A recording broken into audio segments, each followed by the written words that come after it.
네, 다음 주가 기대가 됩니다. 이제 다 오실 테니까. 여러분도 기대되시죠? 네. 우리는 어찌하여 쫓아내지 못하였나이까? 이런 제목으로 우리 읽은 본문 말씀 가운데서 하나님께서 우리에게 깨닫게 하시는 바가 무엇일지, 또 우리가 오늘 주님께서 우리 주시는 이 말씀 안에서 우리가 어떻게 성숙하고 성장해야 될지 하는 부분들을 깨닫는 은혜가 있으면 좋겠습니다. 여러분, 우리는 신앙생활 하면서 질문을 던지고 싶을 때가 있죠. 하나님, 왜 그러십니까? 하나님, 이렇게 하시는 이유를 알고 싶습니다. 살다 보면 뜻대로 안 되는 게 너무 많습니다. 하나님 믿는다고 하지만 하나님의 그 섭리가 이해가 안 될 때도 많이 있죠. 그래서 왜라고 질문을 던지고 싶을 때가 있는데, 그때는 어떻게 해야 될까요? 많은 경우 하나님 알아서 어떻게 하시겠지, 너는 뭔가 뜻이 있으시겠지, 이렇게 하고 그냥 넘어가는 수가 있는데, 할 수 있으면 우리가 속으로 삼키지 말고 질문을 던지면 좋은 것 같습니다. 왜 질문을 던지면 좋으냐면, 질문을 던지면 우리가 계속 생각을 하게 돼요. 질문을 안 던지고 내가 마침표를 딱 찍어버리면 더 이상 생각 안 하거든요. 질문을 던지고 물음표를 딱 해놓으면 예배 드릴 때 우리가 생각해요. 그리고 기도할 때도 생각해요. 그리고 대화할 때도 생각해요. 답을 얻을 때까지. 그래서 질문이 굉장히 중요한 거예요. 섣불리 마침표 찍지 마시고 하나님을 향한 질문 우리가 가지고 있으면 좋을 것 같아요. 자, 질문을 던지면 우리가 답을 얻어요. 그렇기 때문에 질문을 던지는 것입니다. 저희들도 질문을 던졌죠. 19절에 보면 우리는 어찌하여 쫓아내지 못했습니까? 이해가 안 됩니다. 이유를 알고 싶습니다. 그거죠? 저희들이 예수님께 이런 질문을 던졌는데요. 배경이 14절에서 18절 우리 읽어본 대로 그곳에 나옵니다.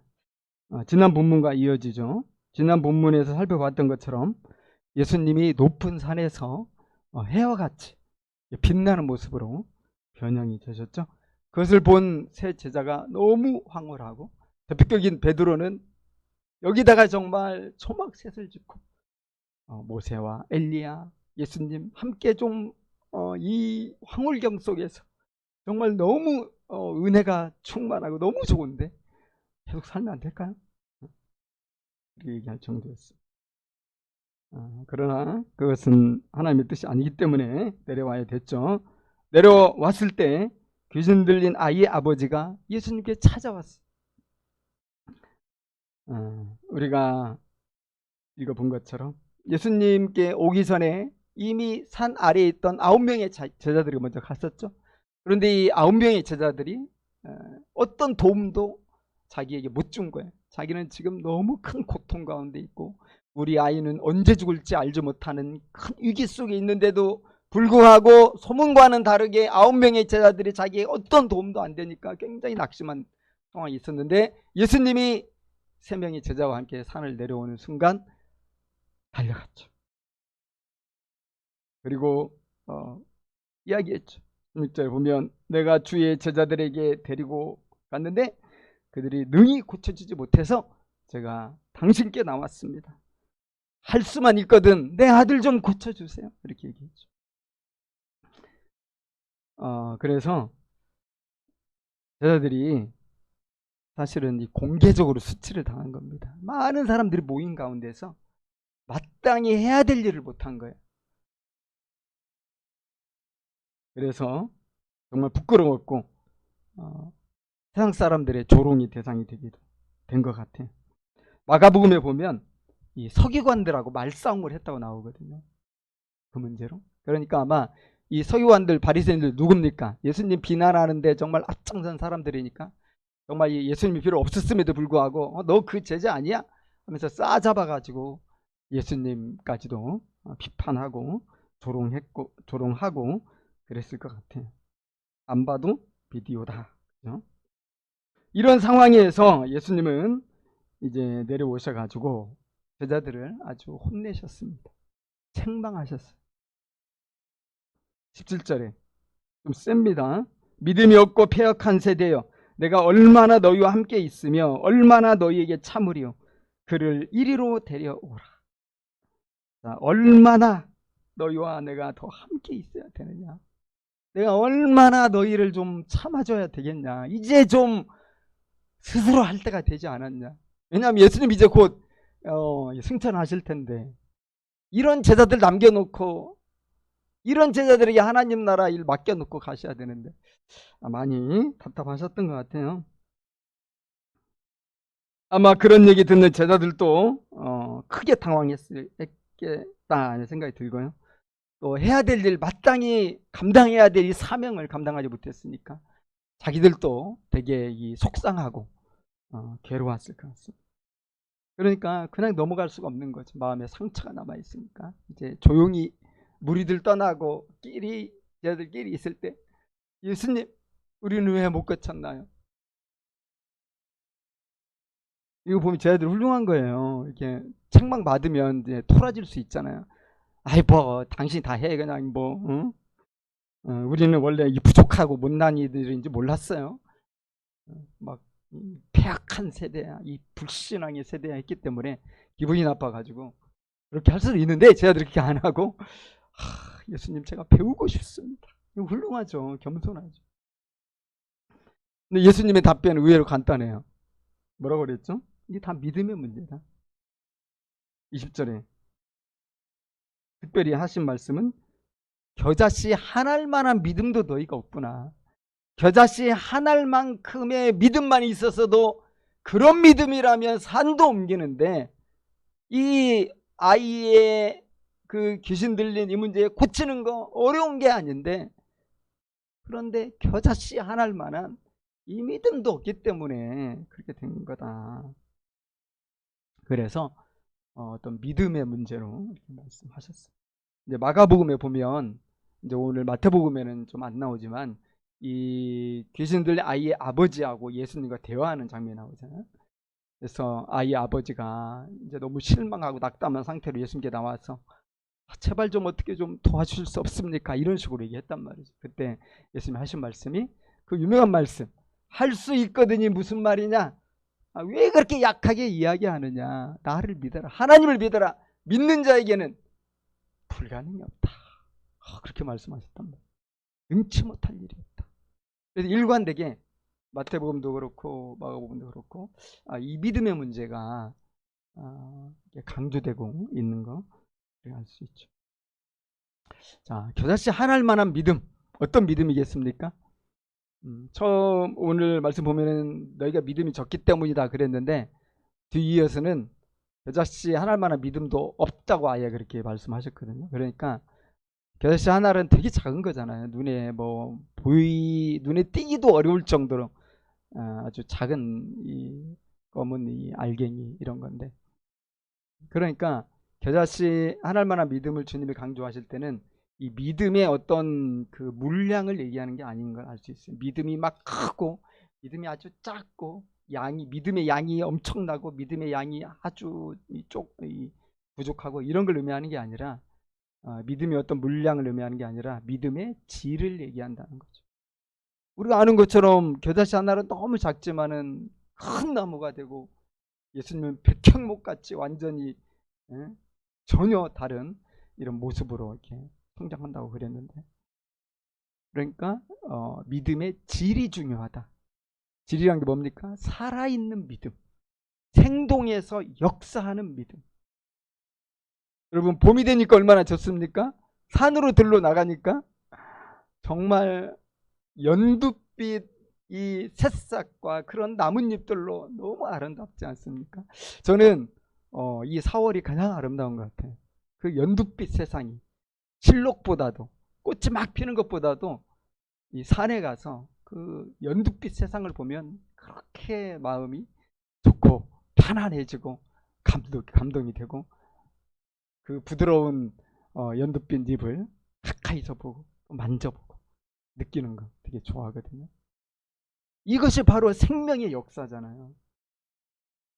우리 자신을 돌아볼 필요가 있는 거예요. 내게 이런 생명이 약동하는, 생동력이 있는, 살아있는 믿음, 이게 있는 것인가? 아니면 그저 오랜 타성에 젖은 이 무늬만 가지고 있는 이런 믿음인가? 굉장히 중요한 질문이죠. 그래서 우리가 오늘 본 말씀은 믿음에 대해서 생각해 보게 하는 말씀이에요. 여러분에게 한번 묻고 싶은데요. 이 믿음이 어디서 생겨납니까? 믿음의 근원은 무엇일까요?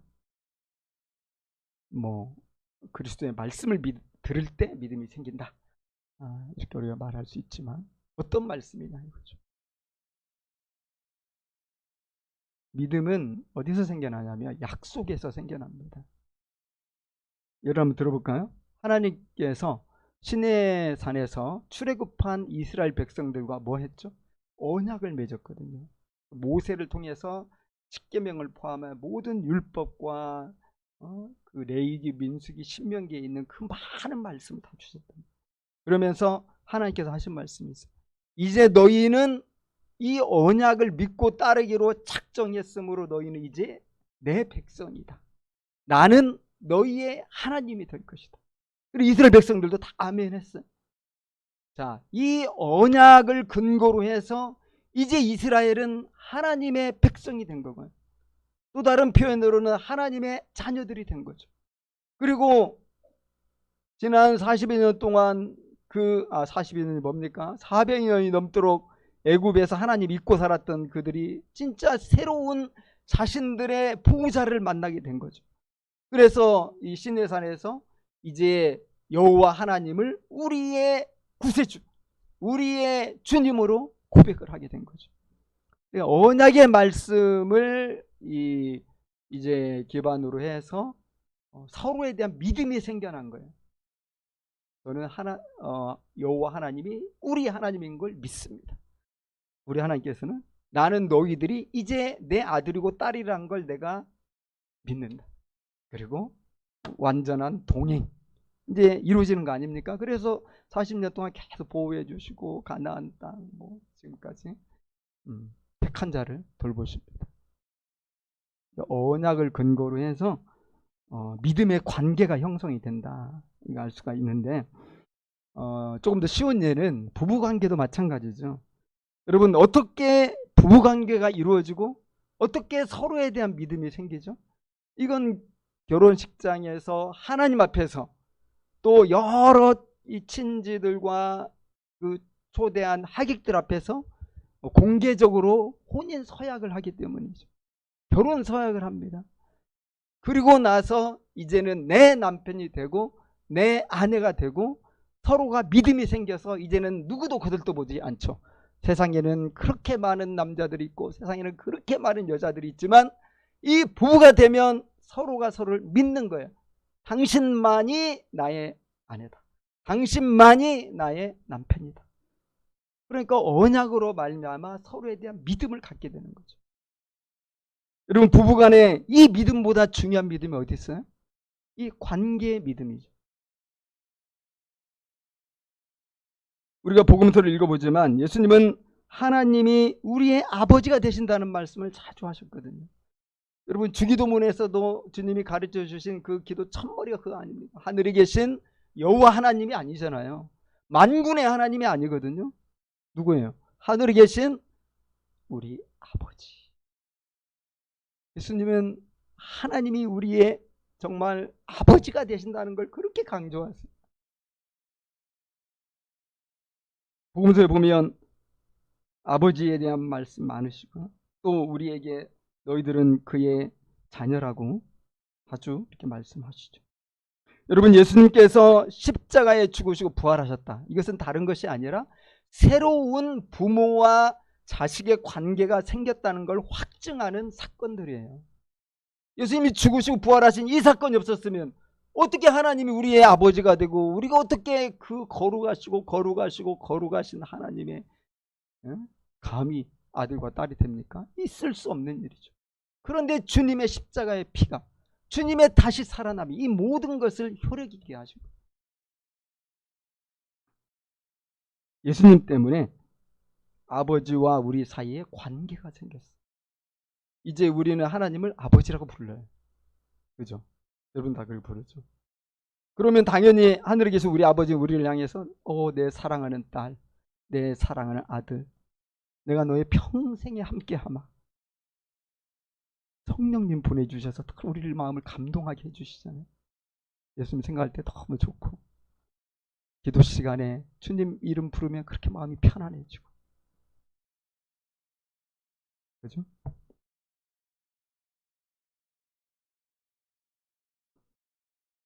자, 믿음이 공고해진다, 믿음이 굳세진다, 이런 표현은 다른 게 아니라 이 관계가 더 깊어진단 말이에요. 그런데 이 관계적인 이 믿음을 더 공고하게 하는 게 있는데, 그게 뭐냐면 바로 기도 생활입니다. 기도 생활. 그래서 오늘 이 말씀은 바로 또 기도에 대한 교훈으로 이어지거든요. 자, 오늘 본문 17장 21절 다 같이 한번 읽어볼까요? 읽으려고 했는데 없죠? 없음. 자, 이 어플에는 나와 있지 않겠지만 성경책에 보면 설명이 되어 있습니다. 뭐가 없단 말인가? 성경에 이렇게 써 있어요. 어떤 사본에 21절 기도와 금식이 아니면 이런 유가 나가지 아니하느니라. 여러분 신약 성경의 사본은 5,000개가 넘어요. 고대 문서가 신빙성이 있으려면 사본이 숫자가 많아야 되거든요. 사본 과학에 의하면. 그러니까 신약 성경처럼 믿을 만한 그 고대 책도 없어요. 사본이 5,000개가 넘어요. 근데 그 사본에 공통적으로 이제 나오는 그런 그 말씀들이 이제 성경으로 모아진 건데, 그런데 21절 말씀은 어떤 사본에는 있는데 어떤 사본에는 없어요. 그래서 성경 말씀으로 딱 못 받기가 쉽지 않은 거예요. 그래서 어떤 사본에는 이렇게 써 있다. 기도와 금식이 아니면 이런 유가 나가지 않으니라. 근데 여러분 마가복음에는 이 말씀이 있죠. 마가복음 9장 28절 29절에 이제 이렇게 돼 있어요. 집에 들어가시며 제자들이 조용히 묻자오되 우리는 어찌하여 능히 그 귀신을 쫓아내지 못하였나이까? 이르시되 기도 외에 다른 것으로는 이런 유가 나갈 수 없느니라. 마가복음에서는 믿음뿐만 아니라 기도가 중요하다, 주님 말씀하신 거거든요. 그래서 우리가 뭘 할 수 있냐면 이 겨자씨 하나일 만한 이 믿음과 이 기도와 굉장히 깊은 관련이 있다 할 수 있는 거죠. 여러분 종종 금식기도 하는 분들 있잖아요. 참 대단한 거 아닙니까? 피곤하고 바쁜 일상에서 그냥 일반적인 기도하는 것도 얼마나 어렵습니까? 그죠? 기도 시간 갖는 거 되게 어렵죠. 기도회에 어떤 참여하는 것도 사실 쉽지 않죠. 너무 힘들고 피곤하고 뭐 생각할 거리 너무 많고 막 복잡하고 다른 할 일도 엄청 많기 때문에. 그런데 금식 기도까지 한다. 일상생활 하면서 금식 기도하는 분들이 있어요. 상당히 있어요. 직장 다니면서 금식 기도를 해요.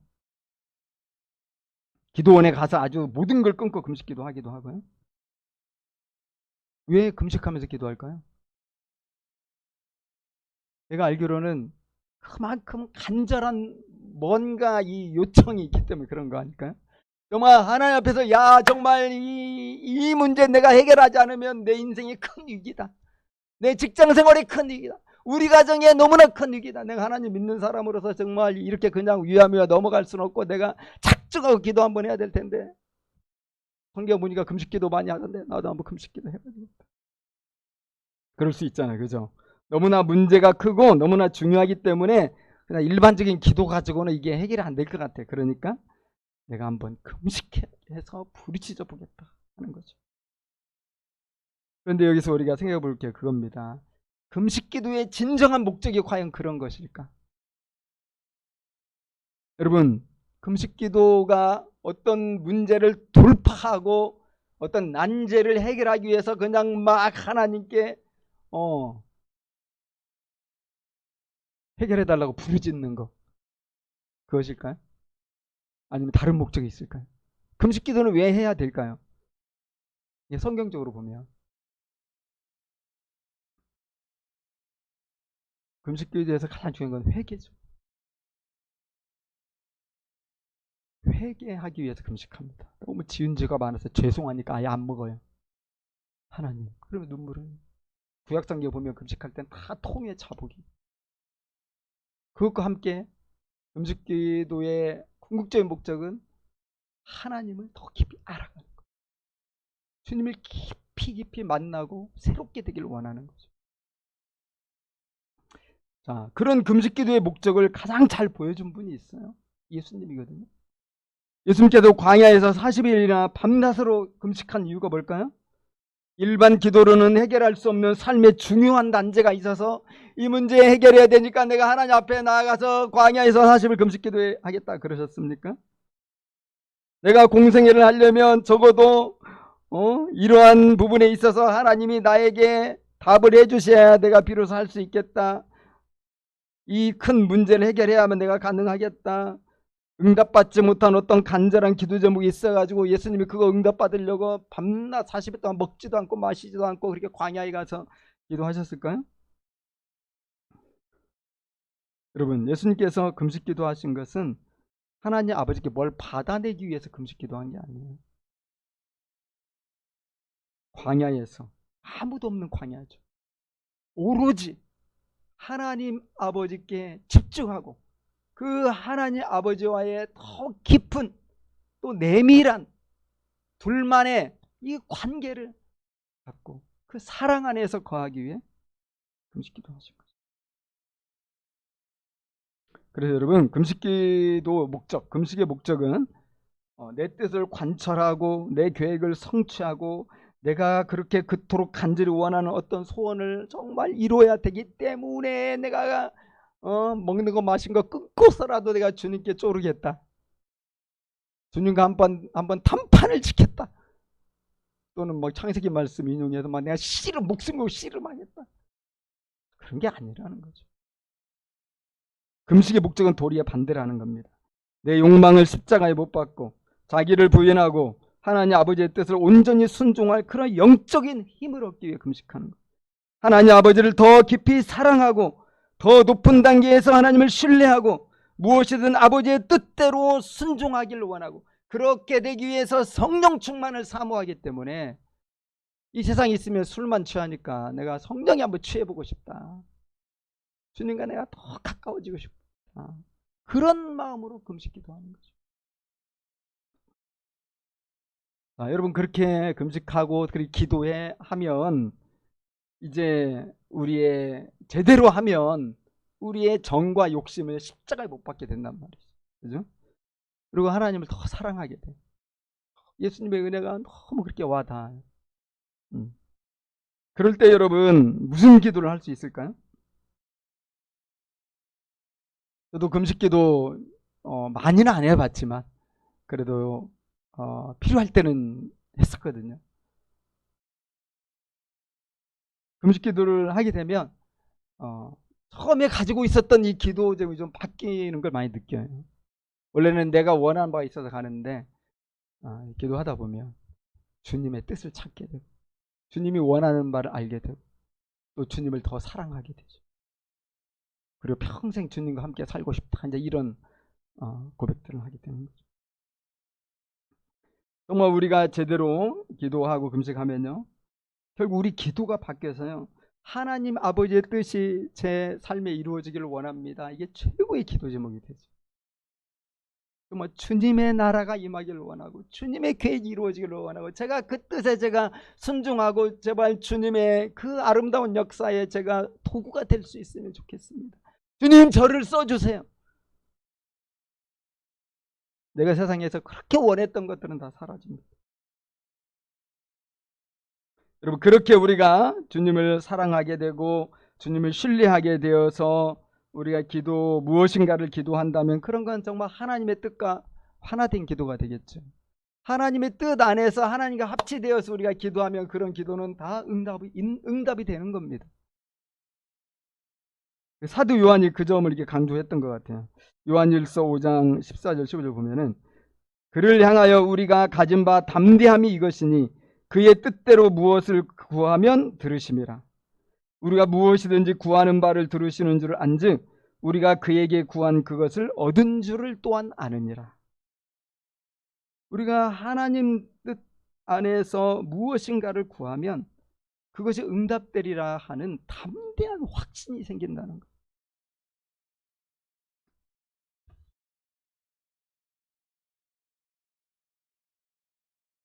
그런데 문제는 뭐냐면 우리가 그런 아버지와의 사랑의 이 깊은 관계와 신뢰 안에서 기도를 못한다는 거죠. 또 그렇게 기도하지 못할 때 우리의 기도와 응답이 될 수가 없고요. 또 이 세상 한복판에 살면서 우리는 하나님의 백성답게 뭔가 이 거룩한 능력을 나타내야 되는데, 그래서 소금이 되고 빛이 되어야 되는데 그런 걸 못하고 정말 무기력하게 살아요. 그리스도인으로서 어떤 능력도 없어요. 오늘 본문의 제자들이 그런 모습이라는 겁니다. 여러분, 제자들 생각해 보면 이미 귀신을 내쫓고요, 병자들을 고칠 수 있는 권세와 능력을 벌써 다 부여받았어요. 그리고 실제로 이 복음서들을 읽어보면 이미 귀신을 내쫓았고요, 병자를 고쳤고요, 이 능력을 행하는 이 경험이 있는 사람들이 사실 이 제자들이거든요. 그런데 이번에는 실패하고 말았다, 보기 좋게. 그것은 그들이 주님과의, 하나님 아버지와의 이 관계 안에서 충분히 준비된 이 사랑으로 역사하는 믿음의 사역을 펼치지 못했기 때문에 그래요. 여러분, 우리 생각해 봅시다. 이 제자들은 무슨 마음으로 귀신 들린 아이를 고치고자 했을까요? 제가 생각해 볼 때는 아마 자기들에 대한 생각이 너무나 많이 있었던 것 같아요. 여러분, 지금 예루살렘으로 가는 이런 과정이 있잖아요. 이런 과정에서 제자들의 마음을 사로잡았던 한 가지 주제가 있다면 서로 시기와 질투하는 마음이에요. 이제 예수님이 왕이 되시면 누가 그 옆자리에 앉을 것인가? 누가 더 예수님을 가까이에서 보좌할 수 있을 것인가? 누가 더 그 높은 자리에 앉을 것인가? 누가 더 크냐? 누가 더 예수님께 인정받았냐? 누가 더 능력 있는 주님의 제자라고 할 수 있냐? 하면서 보이지 않는 알력과 그들 간의 시기와 질투가 많이 있었다는 것입니다. 그런데 마침 무슨 상황이죠? 이제 항상 선두에 있다고 생각하는, 자타가 공인하는 베드로, 야고보, 요한이 지금 없어. 없는 가운데 9명의 제자들이 있는데 갑자기 이 귀신 들린 그 아이의 아버지가 이 중요한 문제를 가지고 찾아왔단 말이에요. 생각해보면 정말 이 3명의 제자가 없을 때, 예수님도 없는데 우리가 우리의 능력을 한번 나타내 보이고 또 예수님께 인정받을 수 있는 저로의 기회가 아니냐, 뭔가 찬스 아니냐, 이렇게 생각했을 것 같아. 그래서 사실 자기를 더 드러내고자 하는 마음이 강했던 거죠.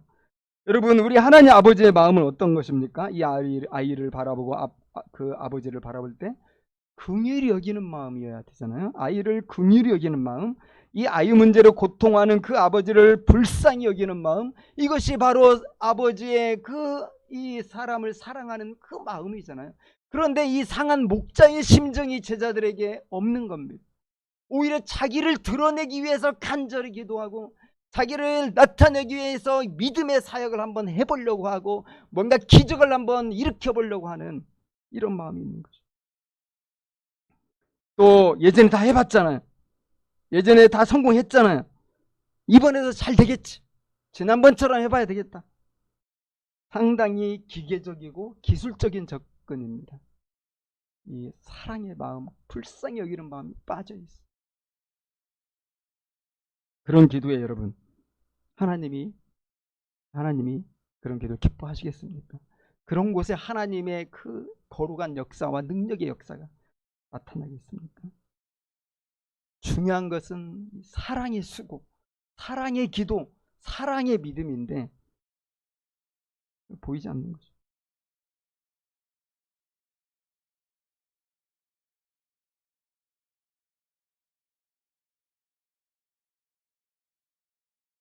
그래서 여러분 우리는 이제 우리 자신을 좀 생각해 볼 필요가 있어요. 우리 기도가 응답되지 않는다면 무엇 때문일까 생각해 봐야 되겠죠. 결국은 아버지와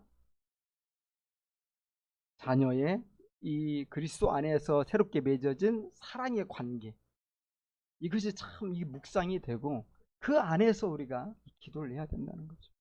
그래서 사실 기도에서 가장 중요한 것은 하나님을 찬양하는 거예요.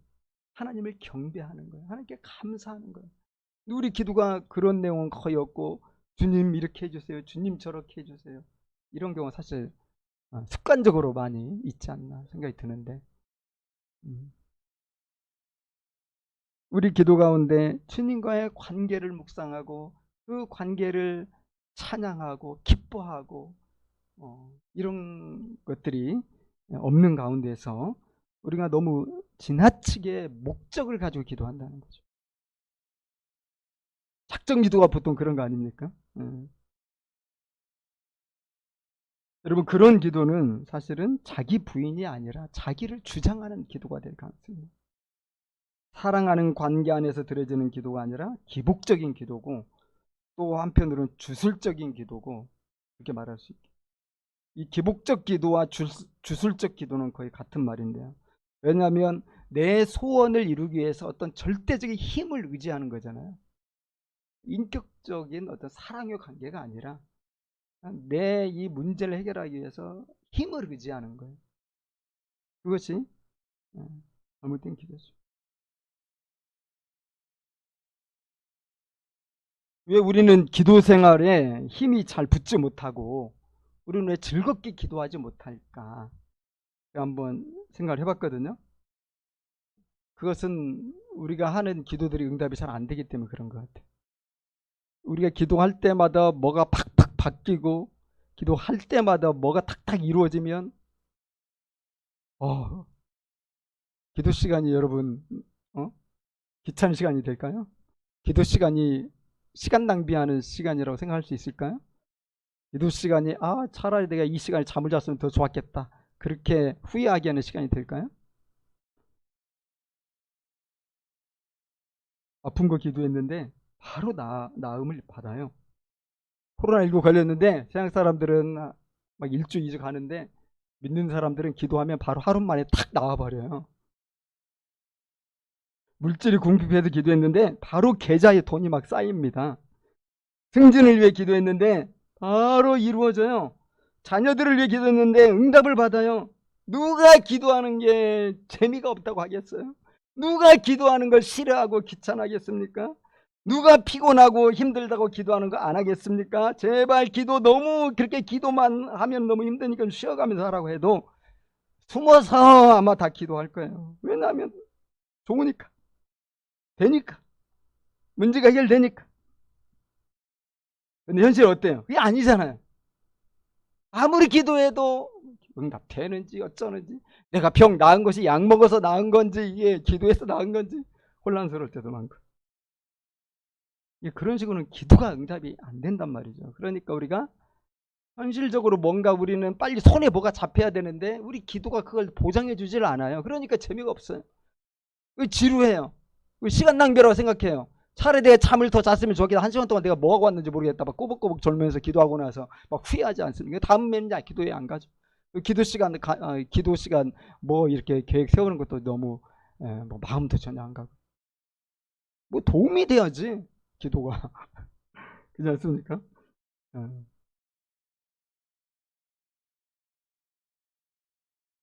그래서 우리가 기도에 대한 이 오해, 이런 것들을 좀 확실하게 풀어야 되지 않을까 생각이 드는데, 기도는 필요한 것을 구해가지고 전능한 존재에게 뭔가 받기 위해서 하는 게 아니라는 거예요. 여러분, 기도가 뭡니까? 기도는 하나님을 닮아가는 과정이에요. 하나님을 알아가는 과정이에요. 우리가 점점 더 성화되어 감에 있어서 반드시 우리가 거쳐야 되는 그 과정이에요. 주님을 더 깊이 알아가고 주님을 더 사랑하고 주님의 수준에 이르도록 내가 더 나아가는 것이 기도의 이 과정입니다. 이 기도는 도깨비 방망이 휘둘러서 내 세상적 소원을 이루는 그런 도구가 아니라는 거죠. 그렇다고 그래서 우리가 또 그러면 뭐 그러면 우리의 필요한 거 우리가 구하면 안 되겠네 이렇게 할 수도 있죠. 우리가 꼭 필요한 소원을 아뢰는 기도, 이것을 해서는 안 된다 이런 말은 아니에요. 예를 들어서 여러분, 우리는 취직을 위해 기도할 수 있습니다. 당연하죠. 우리 연약한 존재들이 꼬인 인간관계에 하나님께 풀어달라고 기도할 수 있죠. 결혼이나 자녀들 건강을 위해 기도할 수 있죠. 그런데 이 기도가 바른 기도가 되려면요, 아버지와 아들이라는 사랑의 관계 안에서 기도를 해야 된다는, 이게 굉장히 중요하다는 겁니다.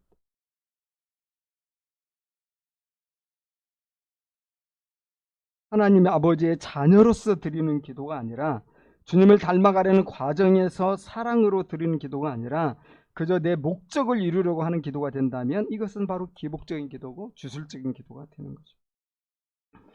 예를 들면 우리 다 사랑하는 자녀들이 있잖아요. 사랑하는 아들과 딸이 엄마 이거 해줘, 아빠 나랑 같이 놀아줘, 뭐 저거 해보고 싶어.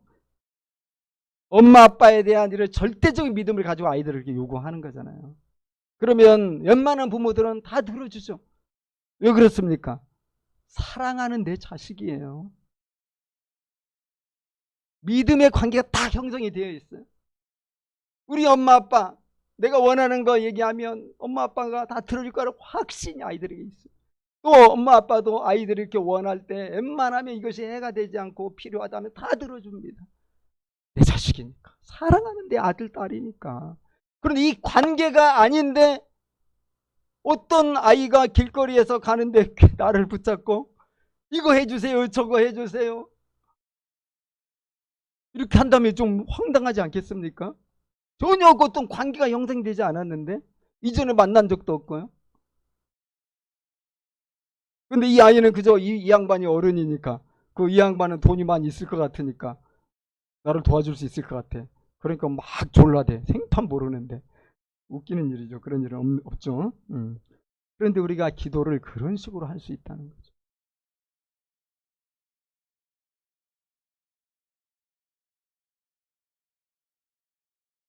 우리들이 예수님 안에서 하나님의 아버지 되심을 진심으로 고백하고 그 아버지 되심으로 인해서 우리 마음이 정말 이 감사가 넘치고 아버지를 사랑하고 믿으면서 우리가 여러 가지 기도를 한다면 여러분 그게 왜 응답이 안 되겠습니까?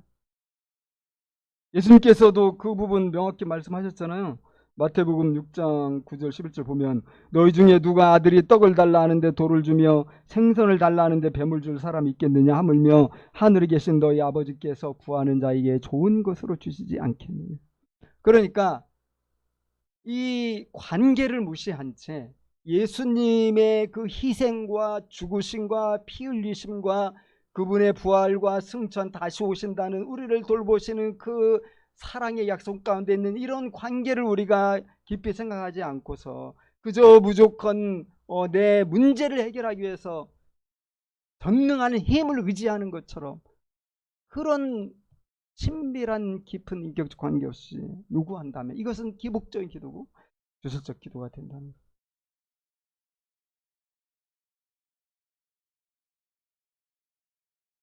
여러분, 하늘에 계신 우리 아버지는 우리 자녀들의 기도를 너무나 들어주고 싶어 하십니다. 계속 와서 기도하라고 하시죠. 우리가 자꾸 기도한다고 귀찮아하실 분이 아닙니다. 세계에 20억이 넘는 하나님의 아들, 딸들이 동시에 다 기도해도 모두 다 완벽하게 들으시고 완벽하게 응답하실 수 있는 전능하신 하나님이 우리 아버지죠. 너무 감사하지 않습니까?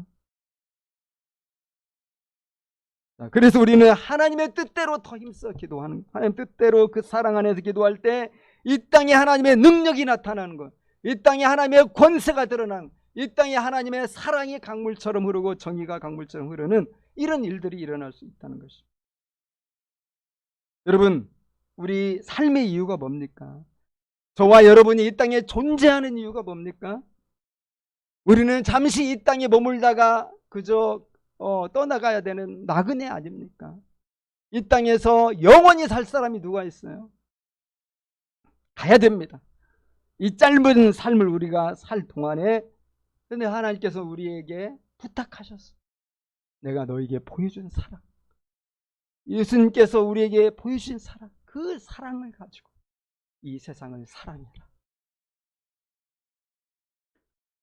그 사랑이 행해지는 곳에 능력이 여러분 나타나지 않겠습니까? 여러분, 오늘 제 아들은 잘못된 동기로 기도하고 잘못된 믿음으로 선교하려고 하다가 큰 실패를 겪었습니다.